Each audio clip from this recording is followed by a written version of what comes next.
June 26, 1284. A town in Germany wakes up the next morning and 130 of their children are simply gone.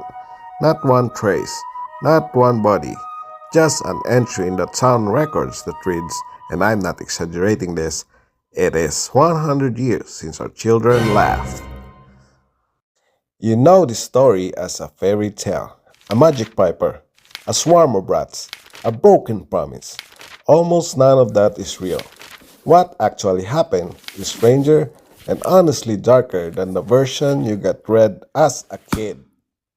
Let's find out where 130 kids actually went.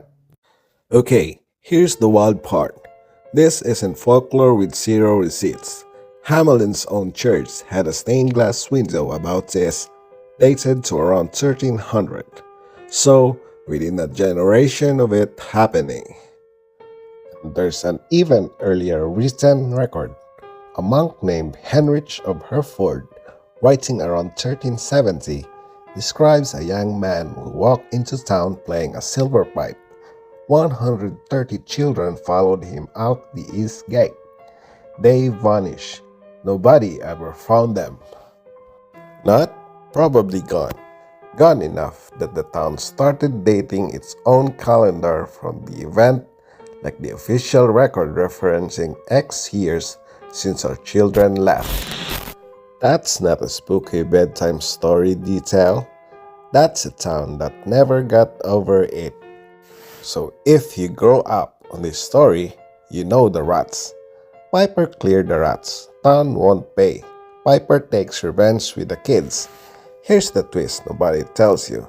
The rats aren't in the story for 275 years. The earliest accounts, the ones closest to whatever actually happened, don't mention pest control at all. No rats, no unpaid invoice, no revenge motive, just a piper and children who disappear. The rat plague plot doesn't show up until 1559, tacked on by later writers who apparently needed the story to make more narrative sense. Which honestly says more about how stories evolve to feel satisfying than it does about what happened in 1284. Historians have thrown out a lot of theories over the years.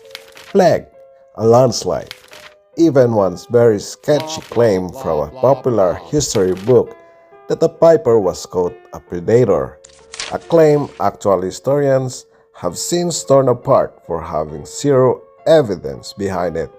We're not entertaining that one. But there's one theory that's actually got some real research behind it, and it barely gets airtime. Emigration. By the late 1200s, this part of Germany was overcrowded. Inheritance laws meant the oldest son got everything, so younger sons and daughters had nothing to stay for.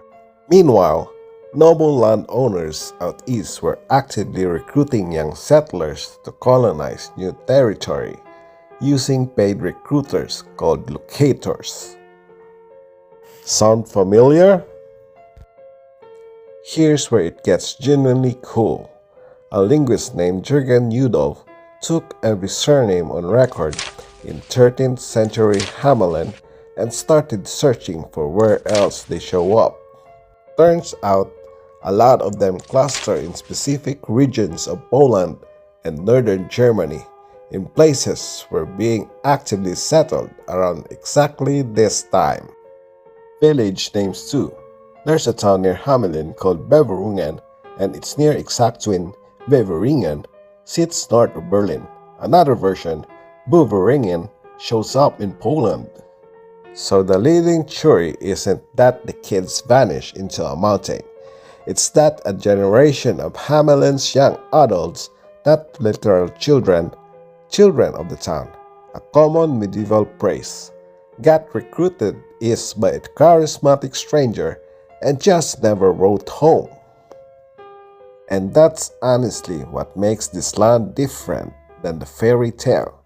The grim version, the Robert Browning poem everyone read in school, those came centuries after the fact, and they needed a villain, a moral, a reason it happened. The real story doesn't really have one, just economic desperation, a recruiter with a good pitch, and a town that lost most of a generation practically overnight, with no letters, no closure, nothing. So they turn it into folklore instead. Easier to tell your kids a magic piper took them than they left because there was nothing here for them, and we never heard from them again. Today, Hamelin still leans hard into the legend. A rat-themed restaurant, rat catchers festival, even an official rat catchers day. There's a whole tourism industry built on a story that started as one of the strangest, saddest mass departures in medieval Europe.